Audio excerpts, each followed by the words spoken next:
இதுவரையில் நாம் இந்த சட்ட போராட்டம், இந்த தர்ம யுத்தம் எதற்காக நாம் கையில் எடுத்து நடத்தி கொண்டிருக்கின்றோம் என்பதனையெல்லாம் நீங்கள் மனதிலே நிறுத்தி கடமை உணர்வோடு உள்ளார்ந்த அன்போடு புரட்சித் தலைவர் எம்ஜிஆர் அவர்கள் இந்த இயக்கத்தை உருவாக்கிய போது எந்த நோக்கத்திற்காக இந்த இயக்கத்தை உருவாக்கினார்கள் என்பதெல்லாம் உங்களுக்கு நன்றாக தெரியும். ஏழை எளிய மக்கள் மீது அவர்கள் அத்தனை நிலைகளிலும் மேல்தட்டு மக்களுக்கு இணையாக கீழ்த்தட்டு மக்களும் தங்களுடைய வாழ்க்கையின் நிலையை உயர்த்தி கொள்ள வேண்டும் என்ற நல்ல எண்ணத்தோடு புரட்சித் தலைவர் எம்ஜிஆர் அவர்கள் இந்த இயக்கத்தை உருவாக்கி கழகத்தினுடைய பொதுச் செயலராக பணியாற்றி அவர் மறைவுக்கு பின்னால் இதயம் டாக்டர் புரட்சித் தலைவி அம்மா அவர்கள் 30 ஆண்டு காலம் கழகத்தினுடைய பொதுச் செயலராக பணியாற்றி இந்த இயக்கத்திற்கு வந்த வேதனைகள், சோதனைகள், இந்த இயக்கத்தை அழித்து விட வேண்டும் என்று கங்கணம் கட்டிக்கொண்டு நம்ம எல்லாம் பல நிலைகளையும் தொண்டைகளையும் துயரங்களையும் கொடுத்தது உங்களுக்கு அனைவருக்கும் தெரியும். இதையெல்லாம் மாண்புமிகு அம்மா அவர்கள் தாயாக நின்று கழகத்தை கட்டி காப்பதோடு கிட்டத்தட்ட மாநிலத்தில் அதிக நாள் முதலமைச்சராக இருந்த நிலையும் அவர்கள் உருவாக்கி இந்தியாவிலே தலைசிறந்த முதலமைச்சர் நிலையையும் உருவாக்கி கழகத்தை உருவாக்கின்ற போது புரட்சித் தலைவர் அவர்கள் கொண்டு வந்த கழக சட்ட விதியை அப்படியே மதித்து அந்த சட்ட விதியின்படியே கழகத்தை நடத்தி ஒரு வரலாற்று சாதனையை படைத்து நம்மளுக்கு ஒரு நல்ல வழியை காட்டி சென்றிருக்கிறார்கள். ஆக புரட்சித் தலைவர் எம்ஜிஆர் அவர்கள், புரட்சித் தலைவி மாண்புமிகு அம்மா அவர்கள் காட்டிய வழியில்தான் நாம் நம்முடைய உயிர் மூச்சு இருக்கின்றவரும் பயணிப்போம் என்பதனை நான் இந்த கூட்டத்தின் வாயிலாக தெரிவித்துக் கொள்ள கடமைப்பட்டிருக்கிறேன். புரட்சித் தலைவராக இருந்தாலும் சரி, புரட்சித் தலைவி மாண்புமிகு அம்மா அவர்கள் இருந்தாலும் சரி, அனைத்து இந்திய அண்ணாவிரோட முன்னேற்ற கழகம் தான் அத்தனை தேர்தலிலும் சட்டமன்ற தேர்தலில் ஆட்சி அமைப்போம் ஆட்சி அமைப்போம் ஆட்சி அமைப்போம் என்று மக்களிடம் சொல்லி அதனை வெற்றி பெற்று புரட்சித் தலைவர் அவர்களும் சாதனை படைத்தார்கள், மாண்புமிகு அம்மாவும் சாதனை படைத்தார்கள். இன்றைக்கு இருக்கின்ற சூழல் கழகம் பல்வேறு பிரச்சனைகளை தலையிட்டு இன்றைக்கு சிக்கொண்ட இருக்கின்ற காரணத்தினால் இங்கு உட்கார்ந்து இருக்கின்ற அத்துணை நண்பர்கள் இந்த 2 ஆண்டு காலம் நடைபெற்றுக் கொண்டிருக்கின்ற சட்ட போராட்டத்தில் தங்களை முழுமையாக ஈடுபடுத்திக் கொண்டு புரட்சித் தலைவர் எந்த நோக்கத்திற்காக இந்த இயக்கத்தினை உருவாக்கினார்கள், கழக சட்ட விதியை உருவாக்கினார்கள் என்பதனால் மனதில் நிறுத்தி இன்று வரை நீங்கள் எங்களுக்கு பெருத்த ஆதரவையும் நல்ல ஆதரவையும் தந்து கொண்டிருக்கின்ற என்று எண்ணுகிறது. உங்களுக்கு நாங்கள் என்னாலும் நன்றி கடன் பட்டிருக்கிறோம் என்பதனை நான் இந்த நல்ல நேரத்தை தெரிவித்துக் கொள்ள கடமைப்பட்டிருக்கிறேன். அந்த நிலையில் நாம் இதுவரை முன்னிருக்கிறோம், எதிர்காலத்தில் வென்றெடுப்போம் என்பதை நான் இங்கு சுட்டிக்காட்ட கடமைப்பட்டிருக்கிறேன். என்று சொன்னால் அரசியல் ரீதியான கட்சிகளுக்கு அவர்களுக்கு அந்த கட்சி சார்ந்த உறுப்பினர்கள் இருப்பார்கள். ஆனால் பொதுமக்களுடைய நன்மையை எந்த கட்சியுடைய தலைவர் பெறுகிறாரோ அவர்கள்தான் ஆளுகின்ற உரிமையை மக்களிடத்திலிருந்து பெற முடியும் என்ற நிலைதான் நம்மளுக்கு தேர்தல் எடுத்துக்காட்டாக இருக்கிறது.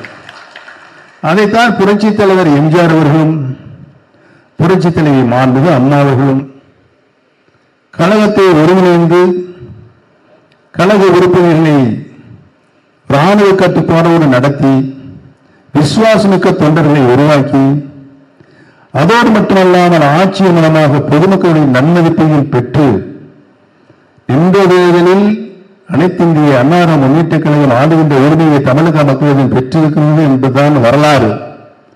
அந்த வரலாற்றை மீண்டும் நாம் உருவாக்கிட வேண்டும் என்றுதான் நாம் இன்றைக்கு இந்த தர்மயுத்தத்தை நடத்தி கொண்டிருக்கின்றோம் என்பதையும் அதற்கு முழு வடிவம் கொடுப்பதற்காக தலைமை கழக நிர்வாகிகள் உங்களுடைய கருத்துக்களை சென்ற கூட்டத்திலும் கேட்டு அறிந்து இன்றைக்கு ஒரு முடிவை எடுத்திருக்கிறோம்.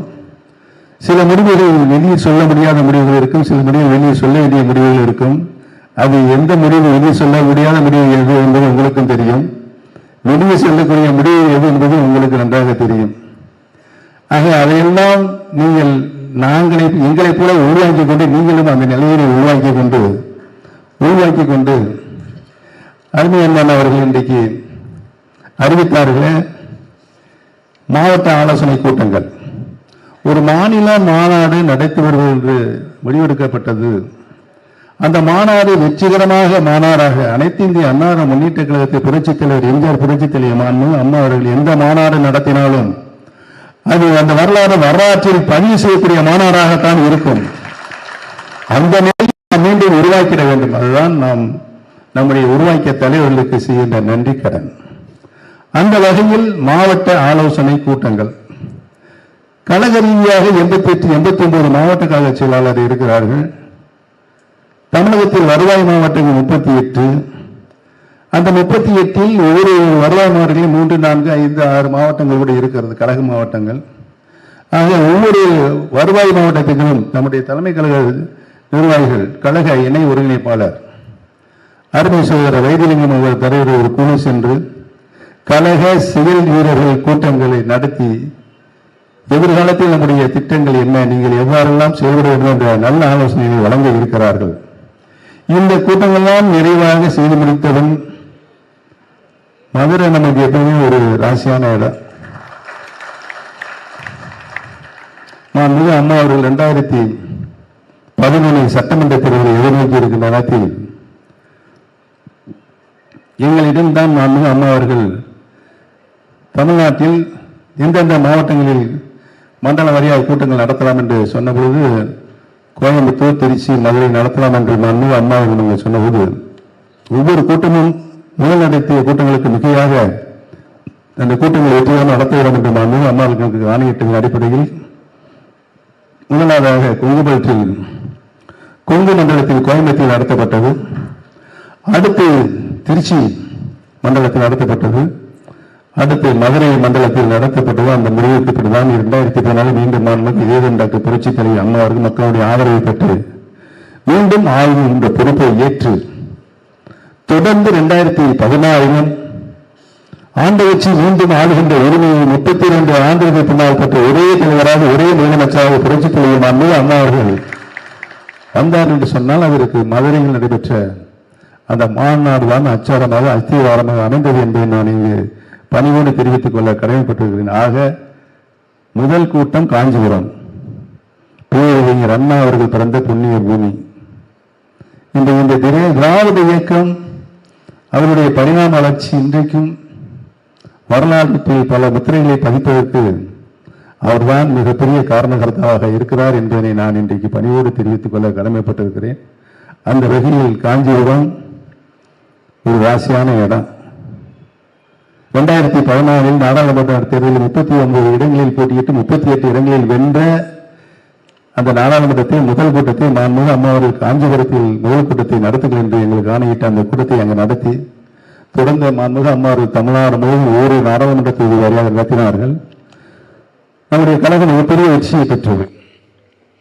அதனுடைய நீட்சியாகத்தான் இன்றைக்கு காஞ்சிபுரத்தில் தொடங்கி அனைத்து 60 மாவட்டங்கள் கூட்டம் நடைபெற்று முடிந்த பின்பு மதுரையில் 4/9/2025 வியாழக்கிழமை ஒரு மிகப்பெரிய மாநில மாநாடு நடத்தப்படும். அந்த மாநில மாநாட்டில் நம்முடைய அனைத்து நிலையிலும் இன்றைக்கு நீங்கள் எதிர்பார்த்திருக்கின்ற அந்த முடிவு, எதிர்காலத்தில் நாம் என்ன முடிவுகளை எடுக்கப் போகிறோம் என்ற முடிவு, அத்தனை கொள்கை விலங்குகளும் உங்களுடைய பெருத்த ஆதரவோடு அங்கு நிறைவேற்றப்படும் என்பதை மட்டும் இந்த நல்ல நேரத்தை தெரிவித்து, எந்த சூழ்நிலையிலும் எவ்வளவோ இந்த 2 ஆண்டு காலங்கள் பல சூழ்நிலை வந்தது, எவ்வளவோ பின்னாடி நம்மளுக்கு பின்னுக்கு தள்ளி கொண்டு நீர்த்து போக செய்ய வேண்டும் என்ற உணர்வோடு பல நிலைகளில் நமக்கு தொல்லைகள் துயரங்கள் கொடுத்தாலும் நாங்கள் எங்களுக்கும் ஒரு தனித்தன்மை இருக்கிறது. நாங்கள் எங்களுடைய திறமையை சக்தியை வெளிக்காட்ட வேண்டும். ராமநாதபுரம் நாடாளுமன்ற தேர்தலில் போட்டியிட்டு சுயேட்சை சின்னம் கொடி இல்லை விராதாமணி அங்கு போறோம். அங்கு போய் மக்களை மட்டும் சந்திக்கின்றோம். அங்கு இருக்கின்ற கழகத்தினுடைய 6 சட்டமன்ற கழகத்தின் நிர்வாகிகள், நம்முடைய கழக பல்வேறு மாவட்டங்களில் வருகிற நிர்வாகிகள் அனைவரும் ஒருங்கிணைந்து பணியாற்றியதன் காரணமாக இந்த ராமநாதபுரம் எப்படிப்பட்ட தொகுதி என்பது உங்களுக்கு நன்றாக தெரியும். அந்த தொகுதியில் பதிவான வாக்குகள் 10 லட்சம் ஓட்டு. பதிவான வாக்குகள் 10 லட்சம் ஓட்டில் 33% பெற்று இந்தியாவிலேயே ஒரு சுயேட்சை வேட்பாளர் வெற்றி பெற்றிருக்கின்ற. அடுத்து 33% பெற்ற ஒரே சுயேட்சை வேட்பாளர் உங்களில் ஒருவனாக நான் அங்கு நிறுத்தப்பட்ட பன்னீர்செல்வம் தான் என்பதனை மக்கள் எழுதியிருக்கிறார். இதிலிருந்து என்ன தெரிகிறது? தமிழக மக்களுடைய ஆதரவு நமக்குத்தான் இருக்கிறது என்பது ராமநாதபுரம் நாடாளுமன்ற தேர்தலில் நிறுவனமாயிருக்கிறது. இந்த நிறுவனமாயிருக்கின்ற மக்கள் சக்தியின் நம்மிடம்தான் இருக்கிறது என்பதனை நாம் தொடர்ந்து கொண்டு போய் நிலைநிறுத்தி 2026 புரட்சி தலைவர் எம்ஜிஆர், புரட்சி தலைவி அம்மாள் புகழை மட்டுமே நாம் பரப்புகின்ற சக்தியாக நம்மை உருவெடுத்துக் கொள்ள வேண்டும் என்ற சவாலை ஏற்று வெற்றி காணுவோம் என்பதை மட்டும் சொல்லி, இப்பொழுது இந்த வருவாய் கூட்டங்கள் மாநிலங்களுக்கு அனைத்து நிலையிலும் இருக்கின்ற பொறுப்பாளர்கள் உங்களுடைய முழு ஒத்துழைப்பையும் தந்து இந்த 2 கூட்டங்களும் வெற்றிகரமாக நடைபெற வேண்டும் என்று உங்களை அன்போடு கேட்டு வருவதை நன்றி, வணக்கம்.